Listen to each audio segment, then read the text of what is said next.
Requesting SWAT. Code 3.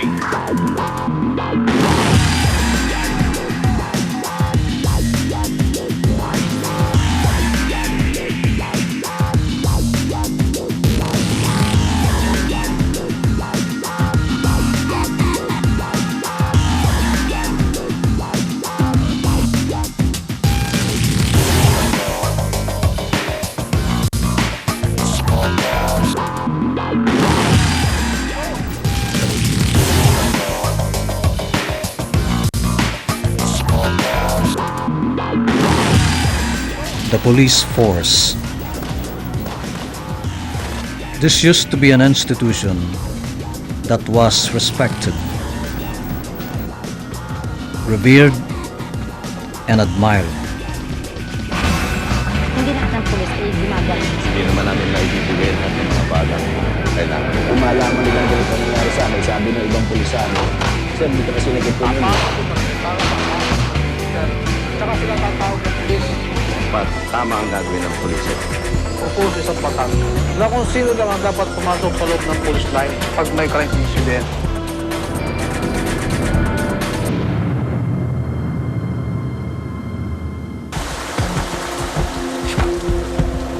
At present, our policemen suffer from a hateful disposition brought about by repulsive accusations, some valid, some outright allegations.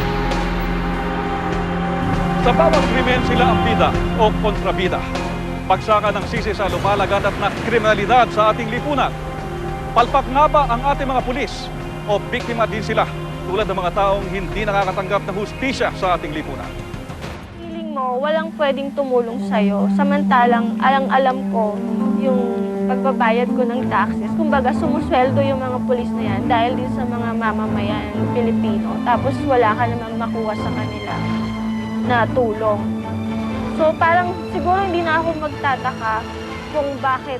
Whether imagined or real, the Philippine National Police degenerating public image are symptoms of a severe malady. Wala rin namang mangyayari.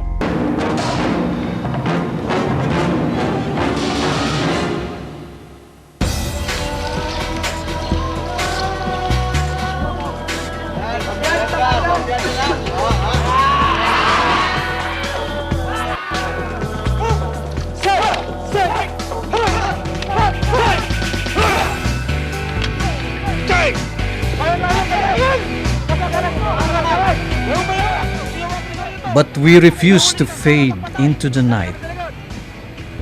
We renounce to be known as corrupt and unlawful, and we will take steps now. The PNP has taken concrete steps into instituting fundamental reform approaches to rekindle the institution's integrity and dignity. The PNP Integrated Transformation Program ensures that all reforms are identified and sequenced properly.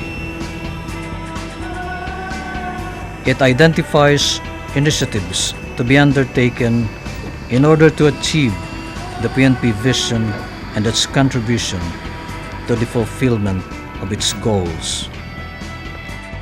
And with each little step, each cadence, each target, the PNP top management will provide the direction that will ultimately establish the way to the evolution of a new and rejuvenated organization.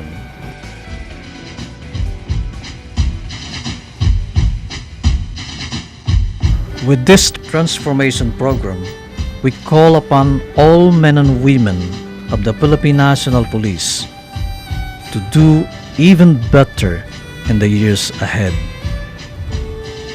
Hitch our colors to the flag of the strong republic. Be there when the drum beats to the strength of the oarsmen, as our ship of state sails towards what God has given us as our destiny, as a beautiful nation. Stay with the course for God, country, and people.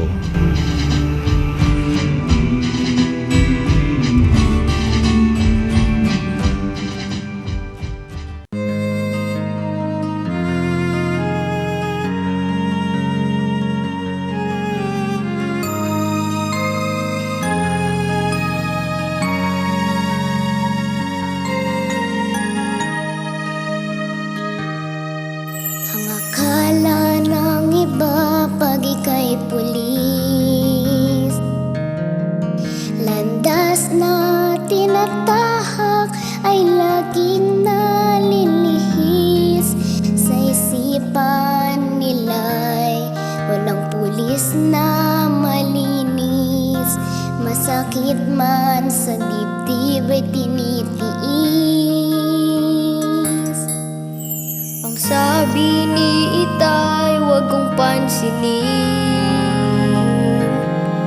Anumang salita na sa akin ay dumating, basta't siya ay handa sa pagganap sa tungkulin. Buhay ay aalay kong hihingi. Para sa akin, ang tatay ko ay bayani, kabilang sa mga tapat na nagmamahal sa bayan. Kahit na ano pa ang sabihin ng mundo, ang tatay kong pulis ay bayani sa puso ko.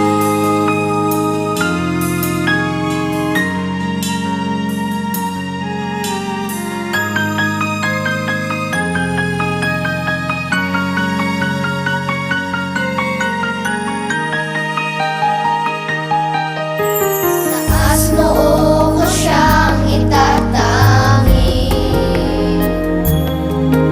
sa Diyos at sa taong nakaraan siyang magsilbi. Pangarap ko rin na sa aking paglaki, para sa bansa ako'y maging bayani. Para sa akin, ang tatay ko ay bayani, kabilang sa mga tapat na nagmamahal sa bayan.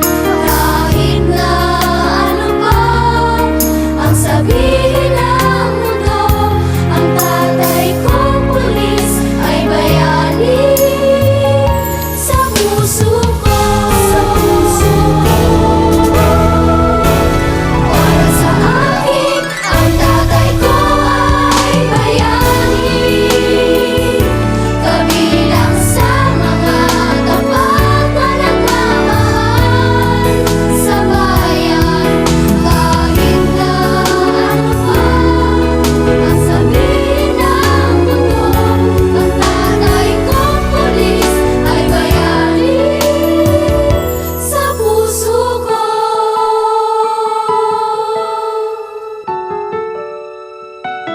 Ang tatay